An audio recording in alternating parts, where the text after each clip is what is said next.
Hi, welcome to You and Your Health. I'm your host, Dr. David Bertone. Today we're going to talk about sports performance training, and specifically the explosion of sports training amongst the adolescent and high school athlete, and how this can be transferred to some adult populations to help them live a better, healthier lifestyle. Our guest today is Joe McAuliffe. Joe is a certified strength and conditioning specialist and recently received the emeritus status as a strength and conditioning specialist. He's been training clients for the past 24 years, and his facility is currently located in Tinton Falls, New Jersey. Joe, welcome to the show. Thanks, Dave. Thank you. Tell us about your background and how you got involved in this sports performance training. Well, going back to college and studying kinesiology, I always wanted to win the national championship. And I was not going to use steroids, so I myself took it upon myself to study human performance vigorously. And it helped me with my performance, and ultimately I won the nationals. And then I was able to take that, and believe it or not, before I even graduated, the football coach at my school asked me to help start training the team. And I think ever since then, Dave, that's like in the late 80s, I've had a football team that I have been training. And my experience as a football coach, football strength coach, led me into graduate school for a master's degree. And fortunately at that time, fitness, is my bug. I watched Jack LaLanne as a child. My grandpa was a bar bender and a strongman in the P.T. Barnum circus. So working out was always my thing. So while going to graduate school in Tendon Bar, I started doing personal training with adults at a local Gold's Gym. And I have not gone any time without a client since. Okay. And now you're currently the strength coach at Red Bank Catholic, is that correct? I work mostly with football, basketball, baseball, and wrestling. And work with pretty much anybody who wants to deal with my program. They come after school. And I've been there for a very long time as well. And I know that you've trained some NFL athletes and some other high-level collegiate athletes. Fortunately, I've got to watch one of my boys in the Super Bowl. They lost, but no Sean Marino's come through my program. Donald Brown, Garrett Graham, Rob Petiti, Vinnie Curry, who's with the Eagles now, and I got a kid with the Bucks, Timmy Wright. And fortunately, even though I work at Red Bank Catholic, I get the lion's share of the really, really good players in the area because they know my expertise for getting ready, especially for college. So they're not all from RBC, but the reality is that this area in itself, Monmouth County especially, has really done a great job at developing some really good talent. Yeah, I know that some of the high school athletes, they're looking forward to going on to college, and they're all looking for that edge and that specialty. And that's when they come to somebody like you and really get that sports performance training. So now, tell us about the typical client or athlete that comes in, and what are they looking to do, and what is it that you look at in them, and how do you develop that program? I believe the art form of assessment, and one of the reasons I respect you so much is I know how well you can assess a patient. Similarly, that individual hour that I spend with a kid and getting to see them move, first of all, I'm a kinesiology guy, it's my undergraduate, so they have to move like an athlete. And then I'll do a myriad of tests depending on the sport. I will test for power, say with a vertical jump or a broad jump. I'll test for speed with a myriad of different speed tests. I'll test for agility, changing direction. We will test for flexibility, head to toe. And then I will assess their nutrition habits and their rest habits and take a good look at their attitude. Because over these many years and training thousands of kids, I mean, I figured 60,000 hours of experience doing this. Now, Dave, I really look at them and I know it's about their lifestyle. My program isn't just for the weight room. I help them with pack their school bag lunch. I help them bring the water to school. I help them go to bed at night because they need to have their sleep. It's the exercise with a great attitude, learning to recover, which is the big scientific push now. Recovery nutrition, recovery methods, ice baths, massages, foam rollers.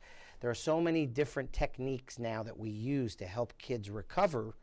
And the nutritional part of it, any really good strength and conditioning coach that isn't helping their kids eat better isn't doing it right, because without the proper nutrition, they don't have the energy to train and they don't have the energy to recover. And a malnourished, tired kid who's not in shape is at more risk for injury. Absolutely. So I want to build not only these, these incredible performances that come around once in a million. A kid like Quentin Nelson going to Notre Dame, for example, is 1 in a million. I look more at the kids who are your average athletes who want to stay healthy, who want to have their best physical performance and get to college, and have to understand that it's a lifestyle. It's not about just going to the weight room and throwing around heavy weights 3 days a week and eating steak and eggs. It is definitely more scientific now, and you got to put the nutrition in. So what is a typical component of the program? So you assess them, and then you see where the problems are or what specifically the needs are for their sport. I mean, we know now that they tend to kind of concentrate on sports instead of doing, we know that's a little bit of a problem. It is. Years ago when we were kids, we'd play every sport. Now they play one sport all year round. We've seen an increase in injuries because of that. Yes. But what is it that makes up the program? Is it power work? Is it speed work? Is it strength work? What is a typical program like? Well, typically you have to put your populations right, and there are some kids that need a corrective exercise program before they get into sport performance. So maybe 1 or 2 out of 10 kids goes through a more dynamic and static flexibility and core strength and basic movement prep before they will get into the nuts and bolts of sport performance workout. So aside from the corrective stuff, which you as a therapist, I know we speak a lot, I use some of the functional movement screen.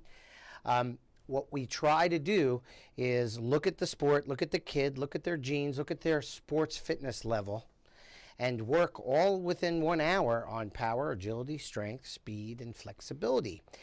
The biggest misnomer today in the scientific community, we have proven this, but the biggest misnomer amongst parents is that they think that coming to me, if they want to get their kids faster, 9 out of 10 say, I need the speed. And a lot of people don't understand that I could make their son or daughter faster in a little box like this with no track and no turf, because the rate of force production, it's basically how we as humans produce force on the ground to propel our body. That is the factor that is most important. Overcoming your own body weight to start a race or to start a play, the inertia, the physics that ground you to the ground, you're 180 pounds, got pushing against the ground. You need the muscle force to get going. So many kids that go through these cookie cutter corporate speed programs and they're jumping over hurdles and cones, it looks fancy, it's cool, they sweat, oh, what a great workout. But without the strength, big time speed is not possible. And I'll use Donald Brown as an example. The gym I trained him in extra, it was a little thing. He went to a couple of combine classes. The boy's squat went up 100 pounds from January to March. And he's a football player? He was a football player, and he plays for the Colts. Donald Brown's 40 went from 4.6 to 4.27 seconds in 3 months as his strength went up. The stronger the body is against weights, and of course against itself, you got to be able to do body weight, right? Like push-ups and pull-ups and those body weight exercises as the foundation, then you add the big weights. Most of the best, fastest athletes in the world today can do a double body weight back squat. Wow. Pretty much across the board, and even more so. Now, all the fastest humans are also very, very strong too. So that's the common misnomer. Sometimes you got to get them strong to get them fast. So I try to educate the parents that way to make them understand. I know my physics too. Yeah. Now, obviously, some of the kids are not at that level. I mean, Right. I mean, Donald Brown has the genetics to be able to Of do course, that. yeah. Now, what do you do with a kid that doesn't have that, and you just want to make them perform safer and maybe prevent some injury and have them have fun at their sport? Now you're speaking to the majority of the population that I work with. Sports fitness to me, power, agility, strength, speed, flexibility, cardiovascular function, how they eat and how they rest relates to their whole optimal performance. Boys, in many cases, as long as you get them a little bigger and they look better in the mirror with their shirt off in the summer, they're happy with the program. But for me, it's about being able to take the measurables that I take, the 40-yard dash, a bench press, a body fat, all of those things. I look at that as the case, as you do, looking at charts and reading MRIs, etc. I look at that as part of my scientific review. However, as a purist coach, if they're not playing better football, so a football player, I train with football methodology and language consistently all the time. I teach them about better stance. I teach them about better reaction time. If they're not playing better sport, then even if I've made them this body beautiful, I haven't done my job. So to me, one of the things that makes me most proud are those, not the bench warmers, but the kids who are in there playing. They're not getting all the hype and the newspapers and all that. But these kids are playing, and they're impact players, and they're helping their team win. Right. And that's why I'm so proud of my boys, is that they really, really dedicate themselves to the whole program, and that's why we're so deep and now dominant in the Shore Conference. Great. Now let's talk about you talked briefly about nutrition, and there are some things out there that are good and bad. Sure. And we hear about supplements and proteins and things like creatine.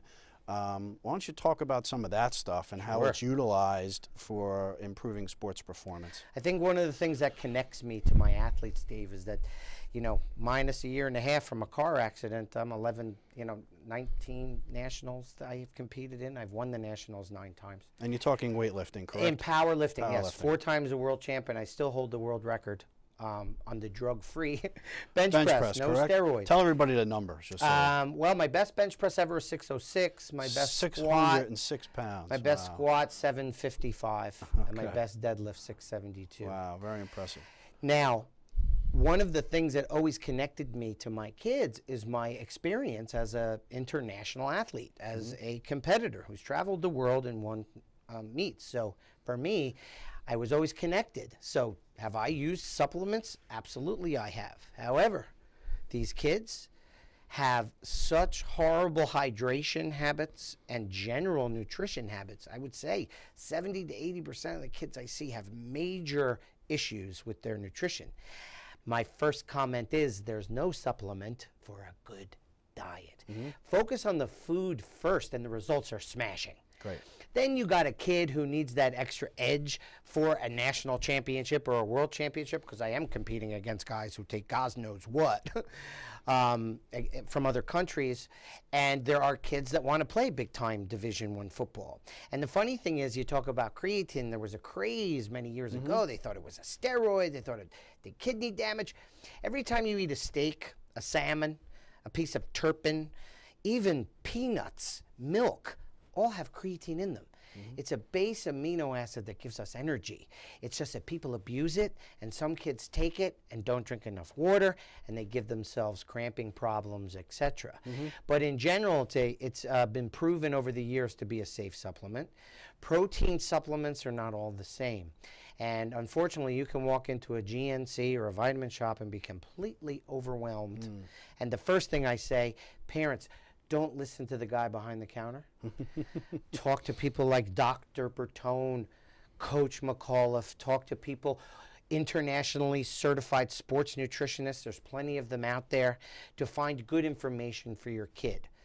Don't rely on a salesperson. Great. It's a good thing. Yeah, good point.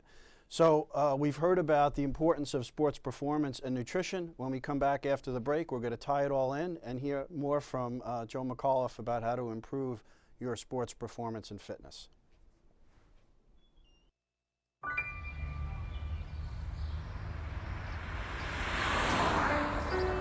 it's harder whenever there's a bigger group.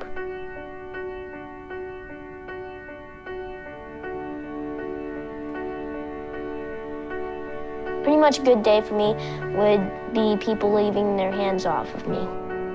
I'm always called names. Everywhere that I go, there's always someone calling me names, calling me gay. I've been choked, thrown up against a wall, punched. Nobody's ever tried to help me.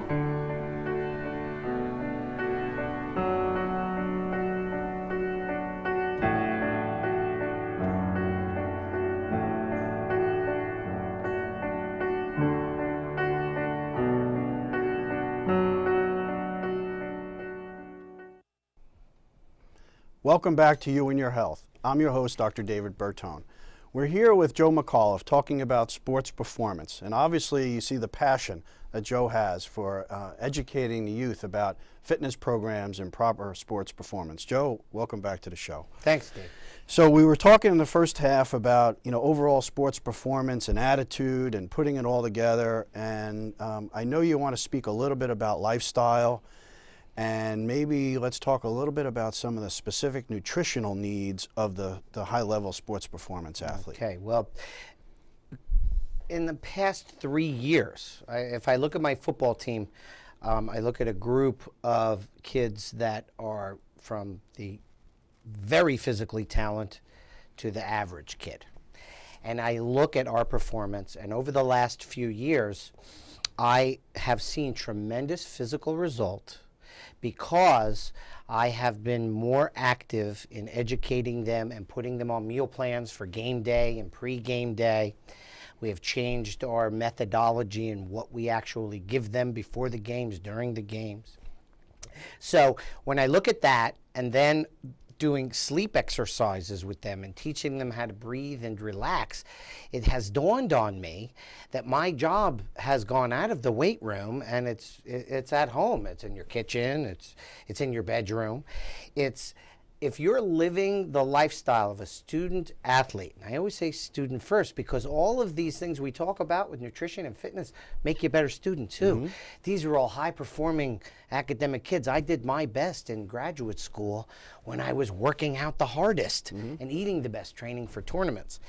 Nutritionally, when you look at the actual nuts and bolts, you first have to look at water, because we can't live with as a human being without water. And more than half of the student athletes I see that come to me are dehydrated. So basically, parents, you can weigh your child. If they're 180 pounds, they need 90 ounces of water a day. It's half the body weight in water. Now, protein is also a vital thing to look at, especially in combat sports, where they're aggressive weightlifters, football and wrestling and hockey, lacrosse, contact aggressive sports where they're lifting weights a lot and their bodies are getting beat up. Protein intake usually is about 1 gram per pound of body weight for boys, and then about 0.7 or 0.6 to 0.7, depending on the goal of the girl. But girls usually need about 30% less protein because of lean body mass differences. And you want to get that primarily in diet, and then if you're not getting the number, then that's when the supplementation That's comes. When the supplements come in. There's no supplement for a good diet. However, there's some finicky kids that won't even look at eggs in the morning, and the only way they get the protein in them is with a nice banana smoothie on the way out to school. Okay. And never let them go to school without food in their stomach. A good old glass of whole milk has protein, carbs, fats, vitamins, and minerals, and water. Milk is 80% water, so you can cut into the hydration requirement with milk. That still, to me, is the best natural weight-gaining drink for a kid. It's good old, you want to go organic, but bovine milk, because it's 80% water, and it's a complete meal. So a big glass of milk on the way out to school, and they've got some nutrition in them. You never want to let them go to school without their nutrition. You mentioned weight gain, and I know that's an issue for some of the football players, and then the opposite for some of the wrestlers. You know, you get that skinny kid that wants to put some weight on. Yeah. What is the best way to do that and combine it with safe weight training? We got to have about 120 plus lifts a year. Okay. About 120, give or take. And then there are a multitude of caloric formulas out there. I like the International Association of Sports Nutrition. It's the ISSN. They have some good formulas for weight gain that have been studied by PhDs, scientifically proven, that you want to make sure that you have a caloric goal. So get a good caloric goal from a professional that knows what they're doing. Once you have that number, then I always tell people, if you can eat foods that are less touched and processed by man, natural organic is always great, but it's not always available and it is very expensive. But if you want a pre-workout energizer, have a banana. You don't need to go and buy a specialized sports drink with caffeine and all this stuff in it. There is there's a lot to offer in Mother Nature. Fruits and vegetables are the best carbohydrates in the world for kids because they give you energy and the vitamins and minerals.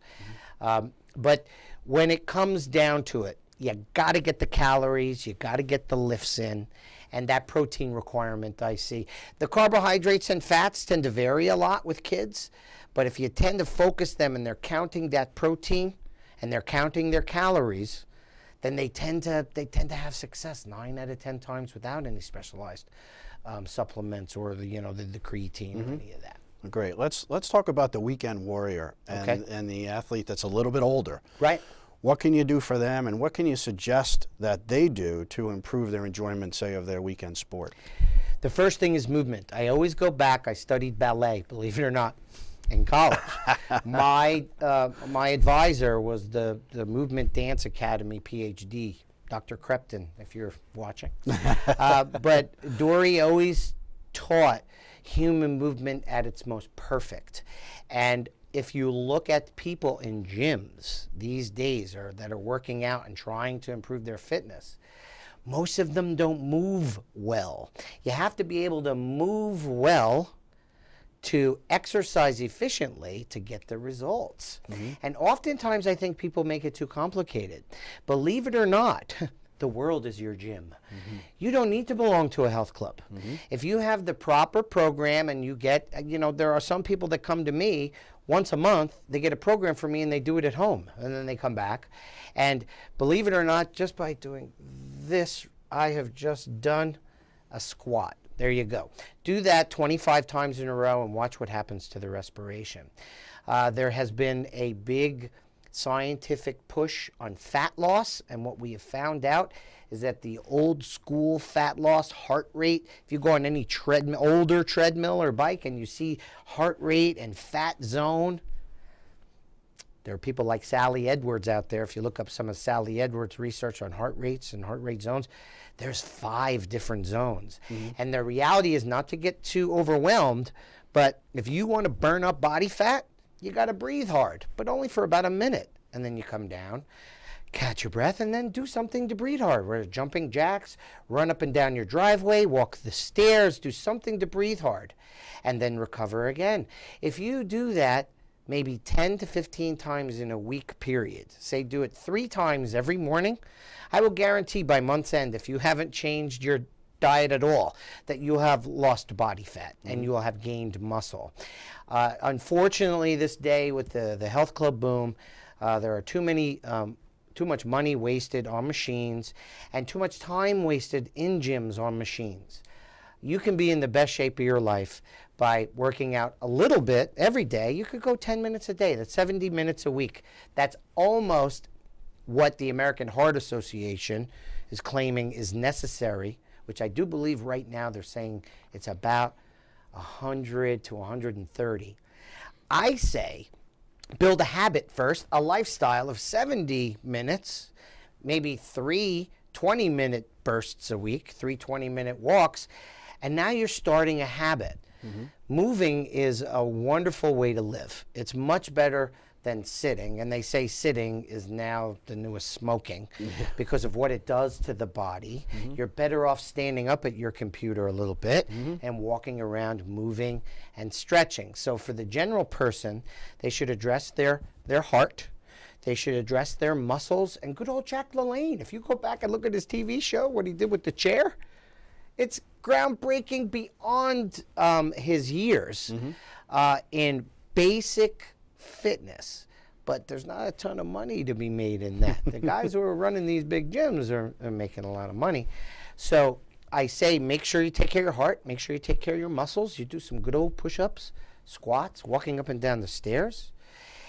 You make sure you stretch, because stretching and flexibility will keep the fountain of youth going. Because as people age, their quality of life mostly is limited by their lack of strength to do daily activities and their lack of mobility to just move around, especially someone who likes to play golf or tennis or ski.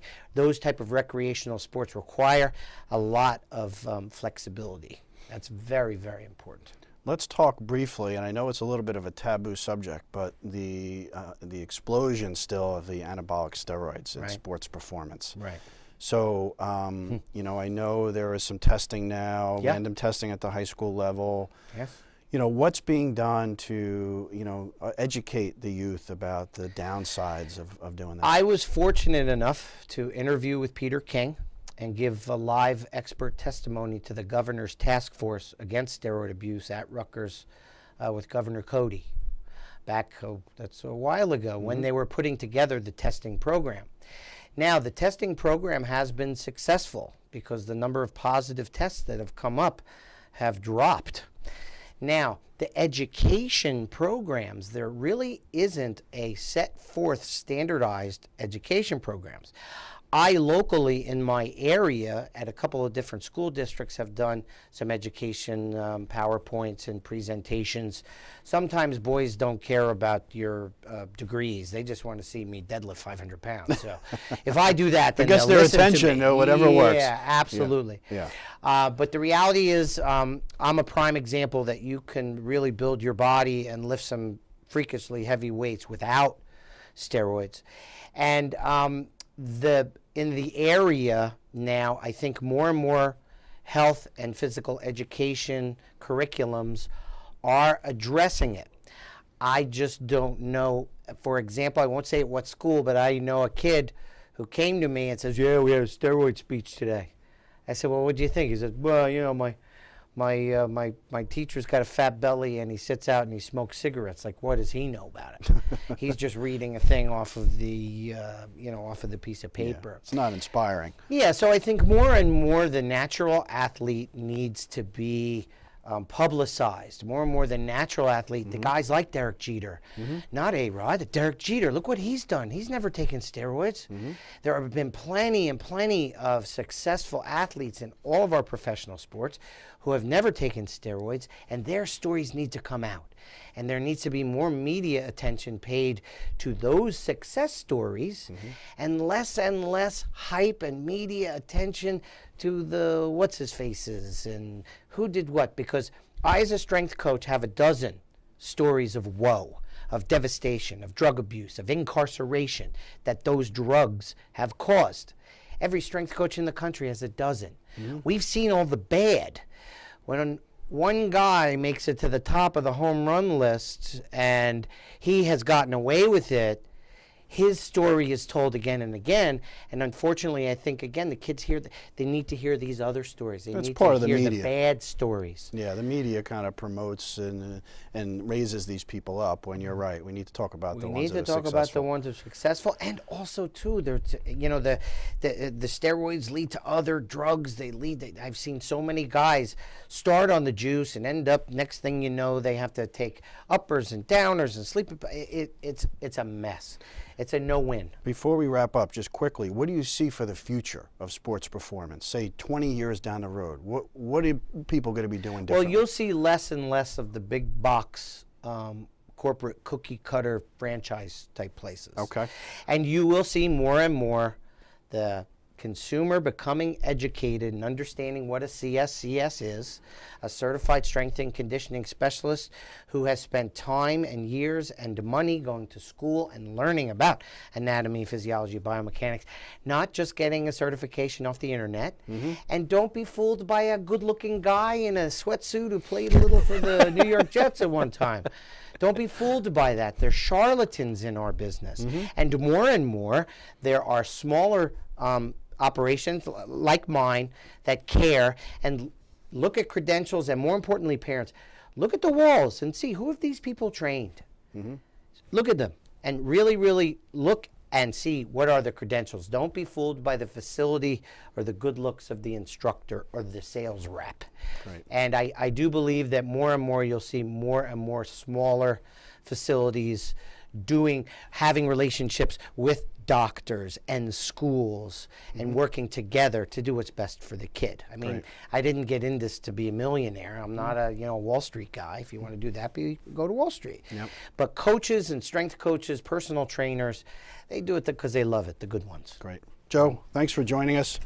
You're very welcome, Dave. You've been watching You and Your Health, and our guest today has been Joe McAuliffe talking about sports performance training. I'm your host, Dr. David Bertone. Until next time.